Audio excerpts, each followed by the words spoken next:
വേലക്കാരൻ എന്ന ഉപമയുടെ ഒരു ആധുനിക ആവിഷ്കാരം. ആഷ്ഫോർഡിലെ ഇയർ 6 കുഞ്ഞുമക്കൾ അവതരിപ്പിക്കുന്ന ഒരു ലഘു നാടകം. ഇതിലെ കഥാപാത്രങ്ങൾ സാങ്കല്പികം മാത്രമാണ്. ഏതെങ്കിലും കഥാപാത്രങ്ങൾക്ക് സമൂഹത്തിലെ ആരോടെങ്കിലും സാദൃശ്യം തോന്നുന്നുണ്ടെങ്കിൽ അത് തികച്ചും യാദൃശ്ചികം മാത്രം. തെറ്റുകുറ്റങ്ങൾ മറന്ന് ഈ കുഞ്ഞുമക്കളെ അനുഗ്രഹിച്ചാലും പ്രോത്സാഹിപ്പിച്ചാലും. ഒരിക്കലൊരു നിയമജ്ഞൻ യേശുവിനെ പരീക്ഷിക്കാനായി ചോദിച്ചു, ആരാണ് എൻ്റെ അയൽക്കാരൻ? അപ്പോൾ യേശു ഈ ഉപമ പറഞ്ഞു.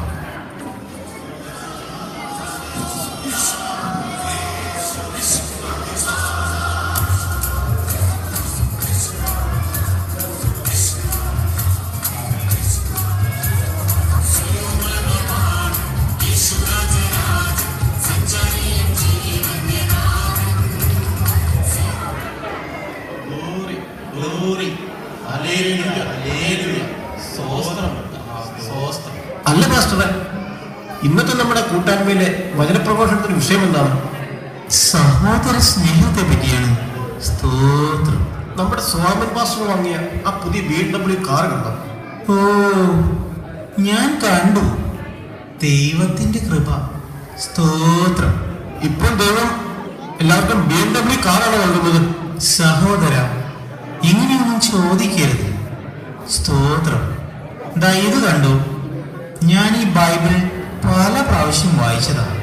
ഇതിലൊരിടത്തും യഹോവ BMW കാർ വാങ്ങരുതെന്ന് പറഞ്ഞിട്ടില്ല. നമ്മൾ ദൈവവചനം അനുസരിച്ച് മാത്രം ജീവിച്ചാൽ മതി. സ്തോത്രം. പിന്നെ പാസ്റ്ററെ, നമ്മുടെ അപ്പൂപ്പൻ പാസ്റ്ററെ ഈ ഒരു കൂട്ടായ്മയിലൊന്നും കാണാറില്ല.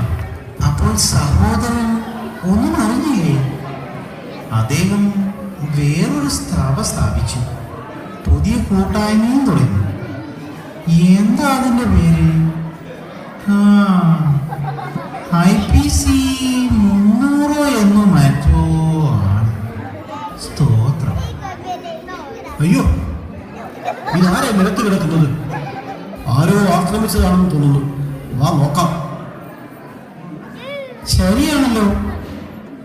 പക്ഷേ സഹോദര, ഒരു വിശ്വാസം ഒരിക്കലും അയ്യോ എന്ന് പറയരുത്.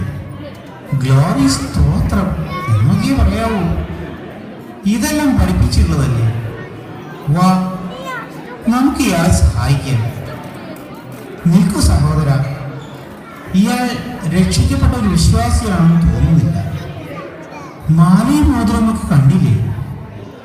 ആഭരണപ്രിയനായ ഇയാൾ ഒരു അവിശ്വാസി തന്നെ. സ്തോത്രം. ഹല്ലേലൂയ. യഹോവയുടെ നാമത്തിൽ വിശ്വാസം സ്വീകരിക്കാൻ നിങ്ങൾ തയ്യാറാണോ? അങ്ങനെയെങ്കിൽ ഞങ്ങൾ രക്ഷിക്കാം. ഇയാൾക്ക് രക്ഷ പ്രാപിക്കാൻ ആഗ്രഹമില്ല. അവിശ്വാസിയായ ഇയാളെ അവരുടെ ആൾക്കാർ വന്ന് രക്ഷിച്ചുകൊള്ളു. നമുക്ക് പോകാം. കൂട്ടായ്മയ്ക്ക് സമയമായി. സ്തോത്രം, സ്തോത്രം. ഹല്ലേലൂയ. ദൈവമക്കളുടെ വഴിമുടക്കാൻ സാത്താന്റെ പരീക്ഷണമാണിത്. സാത്താനെ, ദൂരെ പോകൂ.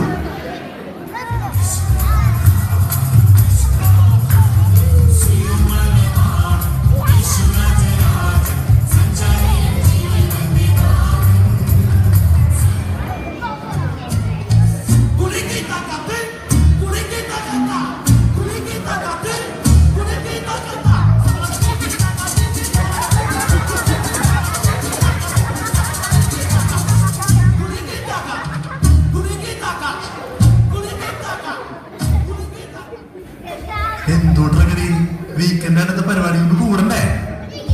എന്ത് പറയാനാ, ഇന്നൊരു നൈറ്റ് ഡ്യൂട്ടി ഉണ്ട്. ഡബിൾ പേയ്മെന്റ് ആണല്ലോ. നാട്ടിലാണെങ്കിൽ വീട് പണി നടക്കുന്ന സമയം. അത് ശരിയാ, എന്റെ ഭാര്യക്കൊന്ന് നൈറ്റ് ആട്ട് ഇഷ്ട. അപ്പോൾ നീ ഇന്ന് കുർബാനക്ക് പോകുന്നില്ലേ? ഓ, എനിക്ക് വയ്യ. ഇന്നലെ നൈറ്റ് ഡ്യൂട്ടി ഉണ്ടായിരുന്നു.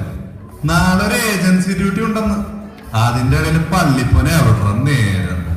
ഇനിയിപ്പൊ കുർബാനക്ക് അടുത്ത ആഴ്ച എങ്ങനെ പോവാന്ന് വെക്കാം.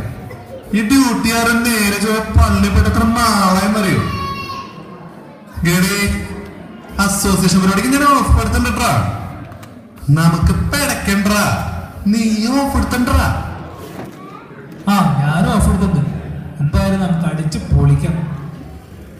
അല്ല, ആരാ ഈ വഴിയിൽ കിടക്കണത്? എന്താണ്ട് ഊടായിട്ട് കേസാണ്ടാ. കണ്ടിട്ട് വെള്ളടിച്ച് പാമ്പായി കിടക്കണം തോന്നുന്നുണ്ട്. നമുക്ക് എന്തായാലും നോക്കിയേക്കാം. അയ്യോ, ഇതാ റോയിയല്ലേ? ഇവനത് എന്ത് പറ്റി? എന്റെ ദൈവമേ, ചോരയൊക്കെ വരുന്നുണ്ടല്ലോ. നീ എന്തോ ട്രിപ്പ് പറയണേ? ഈ കേടി നമ്മളായിട്ട് ഉടക്കി മറ്റേ ഗ്രൂപ്പിൽ പോകാനല്ലടാ. ഇവൻ ആരോട്ട് പണി കൊടുത്താണ്ടാ. ഇവന് ഇത് തന്നെ വേണം ഇഷ്ട. ശരിയാ, ഇവനൊക്കെ സഹായിക്കാൻ പോയാൽ നമുക്ക് പണി കിട്ടും. വെറുതെ വേണ്ടാത്ത പണിക്കൊന്നും പോണ്ട. വേടാ, നമുക്ക് പോകാം. ഇവന്റെ കാര്യം അവന്മാരും നോക്കിക്കോളും.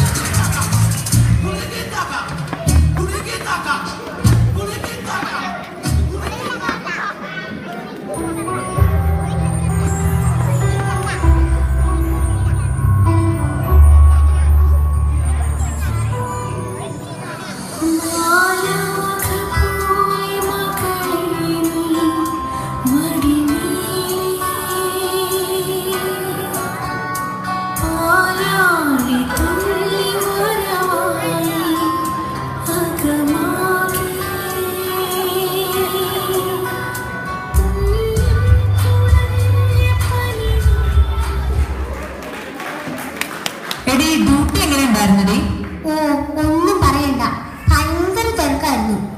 ബ്രേക്ക് എടുക്കാൻ പോലും സമയം കിട്ടിയില്ല. നിന്റെ കാര്യമോ? എന്റെ കാര്യം അതിലും ഭയങ്കരമായിരുന്നു. ഞാൻ ഒറ്റയ്ക്കും കൂടെ 2 ഏജൻസി സ്റ്റാഫും. മനുഷ്യന്റെ നടു ഒടിഞ്ഞു. ഇനി ഇന്നും കൂടി ഉണ്ട് നൈറ്റ്. എനിക്ക് നോഫാ. ടൗൺ സെന്ററിൽ പോകാമെന്ന് വിചാരിച്ചിരിക്കുക. സെയിലൊക്കെ ഉള്ള സമയമല്ലേ. വീട്ടിൽ ചെന്നിട്ട് പണികളെല്ലാം ഒതുക്കിയിട്ട് വേണം ഒന്ന് പള്ളിയിൽ പോകാൻ. വേഗം വാ. അയ്യോ, ഇതാരാ വഴി കിടക്കുന്നത്? നമുക്ക് നോക്കാം. എടി, ഇത് നമ്മുടെ ആ റാഹേലിന്റെ ഹസ്ബൻഡ് റോയിച്ചനല്ലേ? ഓ, ഈ പുള്ളിയാ കഴിഞ്ഞ AGM-ൽ എന്റെ ഹസ്ബൻഡുമായി വഴക്കുണ്ടാക്കാൻ വന്നത്. ഇവൻ അങ്ങനെ തന്നെ വേണം. അങ്ങനെ പറയാതെ. കഴിഞ്ഞ ഞായറാഴ്ച പള്ളിയിൽ ബിജു അച്ഛൻ പറഞ്ഞ പ്രസംഗം നമുക്ക് ഓർമ്മയില്ലേ? നല്ല സമരക്കാരന്റെ ഉപമ. എന്തായാലും 999 വിളിക്കാം. നമുക്ക് പറ്റുന്ന സഹായം ചെയ്യാം. ശരിയാ. ഞാൻ ഹസ്ബൻഡിനെ വിളിച്ച് ആരെങ്കിലും ഹെൽപ്പ് ചെയ്യാൻ സംഘടിപ്പിക്കാൻ പറയാം. എന്റെ ഒരു ഫ്രണ്ട് ദൂത്തുണ്ട്, അവളോട് ഹെൽപ്പ് ചോദിക്കാം. കുർബാനയ്ക്ക് നമുക്ക് വൈകിട്ടായാലും പോകാലോ.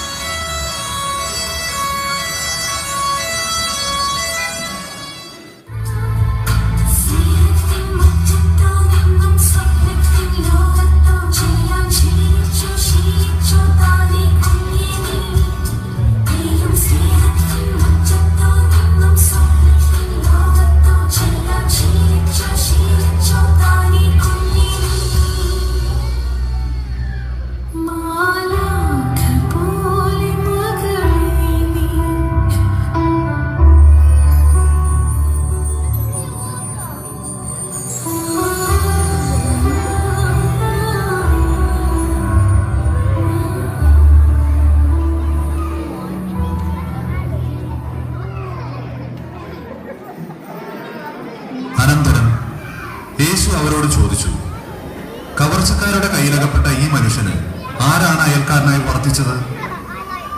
അവനോട് കരുണ കാണിച്ചവനെന്ന് ആ നിയമജ്ഞൻ പറഞ്ഞു. യേശു അരുളി ചെയ്തു, നീയും പോയി അതുപോലെ